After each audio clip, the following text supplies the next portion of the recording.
लेकिन आज जब छत्तीसगढ़ की बात आती है तो छत्तीसगढ़ से सिर्फ एक ही नाम आता है कि बजरंग दल का आतंक।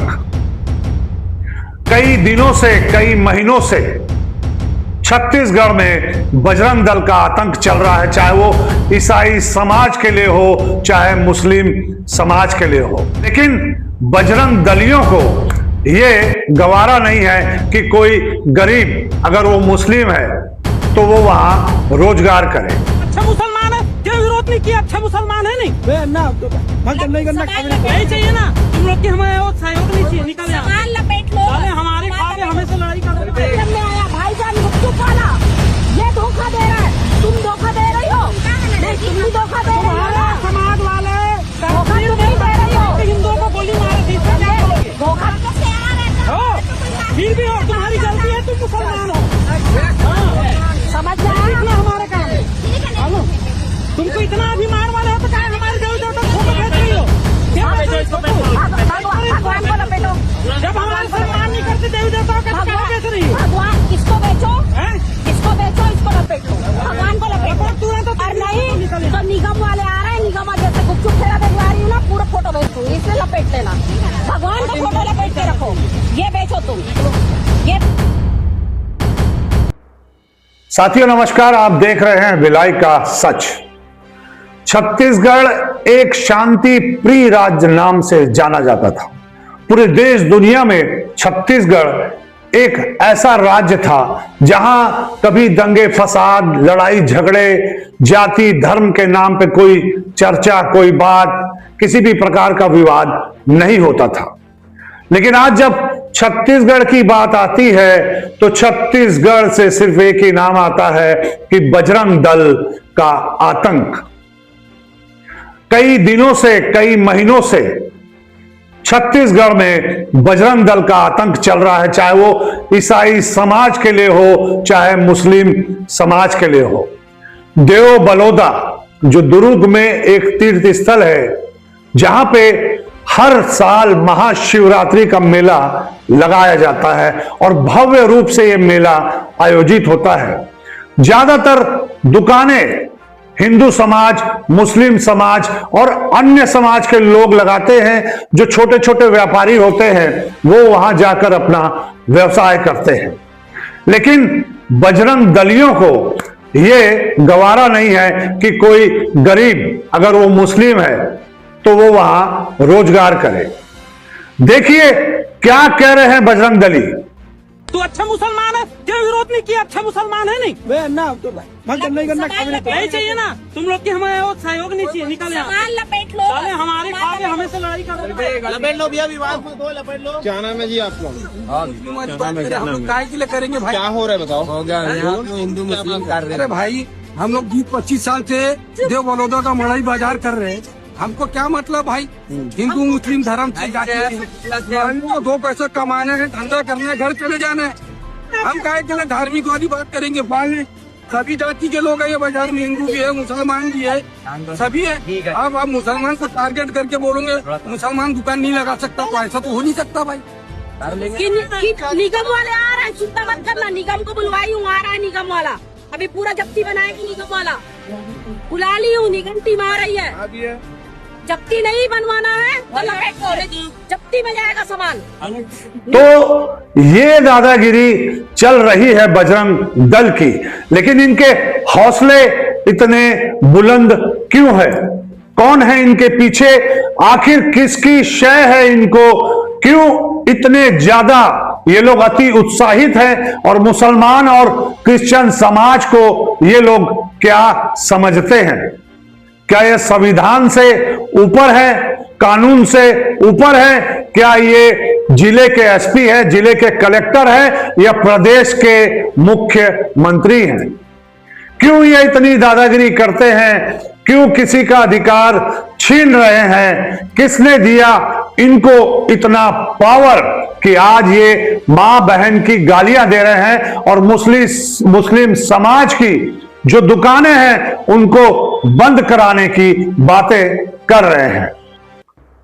भारत का संविधान हर किसी को जीने का अधिकार देता है और सारी समानता, चाहे वो बजरंग दल का हो, चाहे कांग्रेस का हो, चाहे वो भारतीय जनता पार्टी का हो, चाहे वो शिवसेना का हो, चाहे वो किसी भी संस्था का हो, किसी भी समाज का हो, किसी भी धर्म का हो, उसे वही अधिकार दिया जाता है जो एक गरीब व्यक्ति और एक अमीर व्यक्ति, चाहे वो हिंदू हो, चाहे मुस्लिम हो, चाहे किसी भी समाज से हो।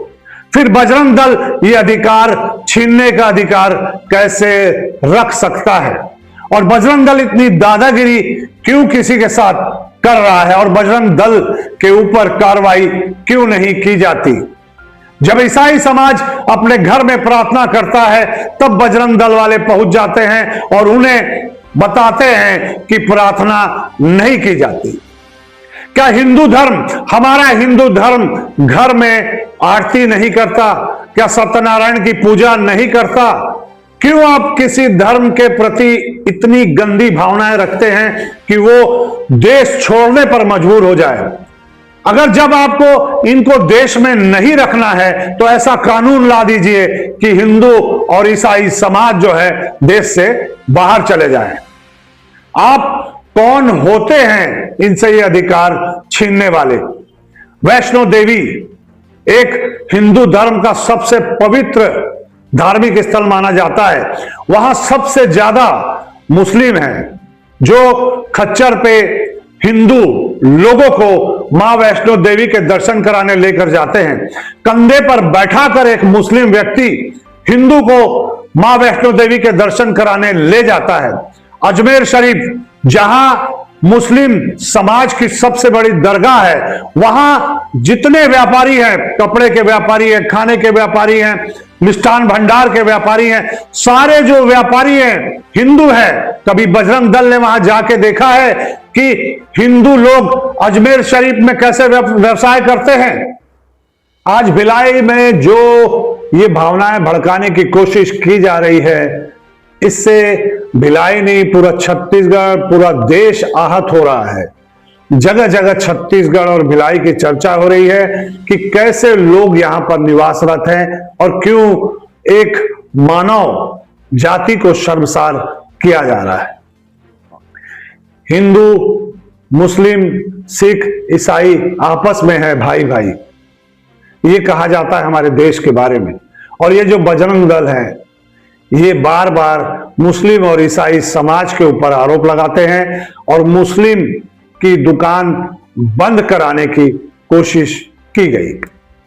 बजरंग दलियों का जो ये रवैया था देव बलौदा में, ये आज का नहीं है, ये कई दिनों से चलता आ रहा है। लेकिन सबसे बड़ी बात यह है कि कभी भी बजरंग दल के खिलाफ पुलिस ने कार्रवाई नहीं की। ये सबसे बड़ी बात है। इसीलिए बजरंग दल का जो हौसला है लगातार बुलंद होता जा रहा है और लोगों को खुलेआम मां बहन की गाली दी जा रही है।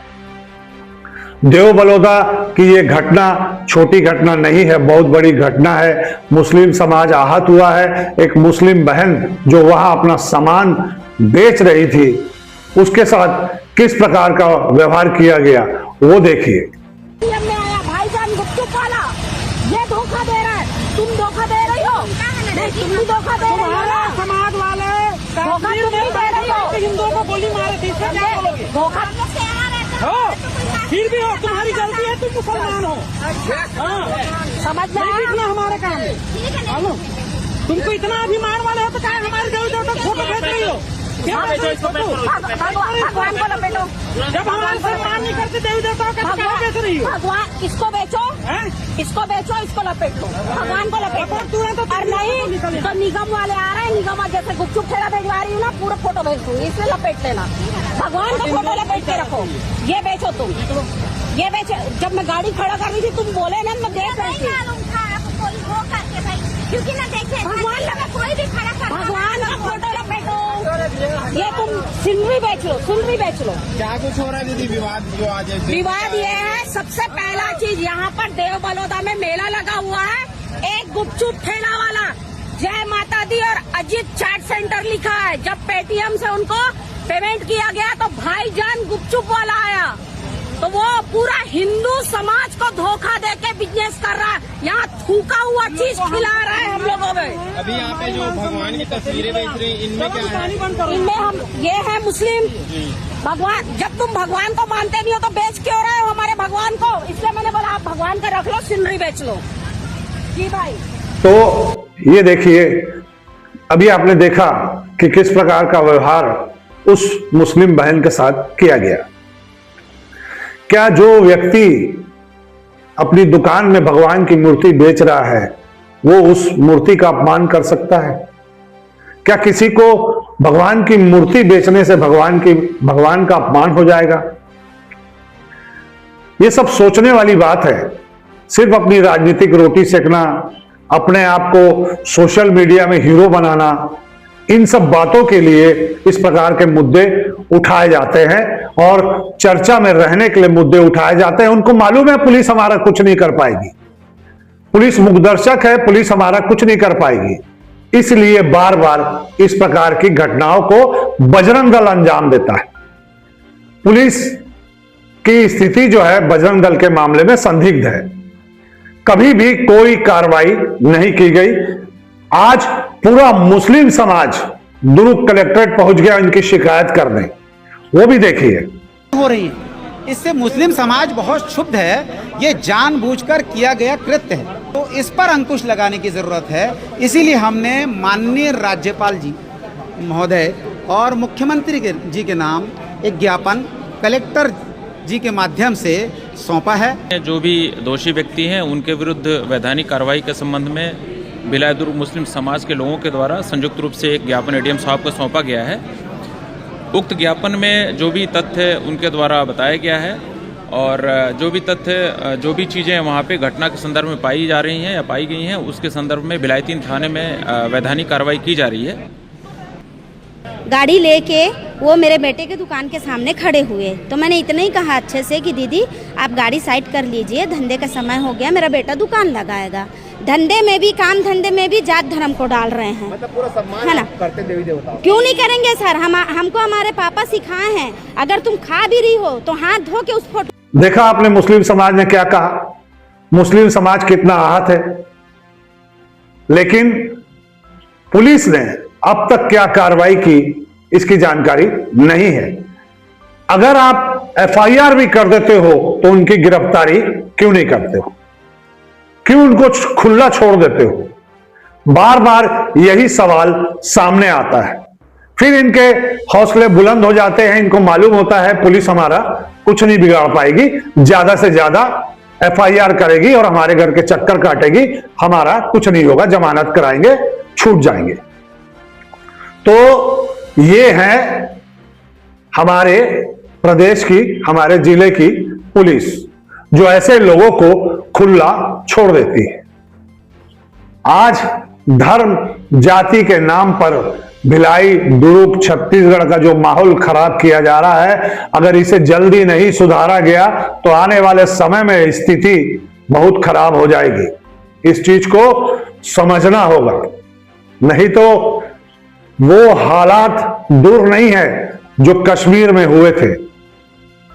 कश्मीर आज कैसे मुक्त हुआ है ये हर कोई जानता है।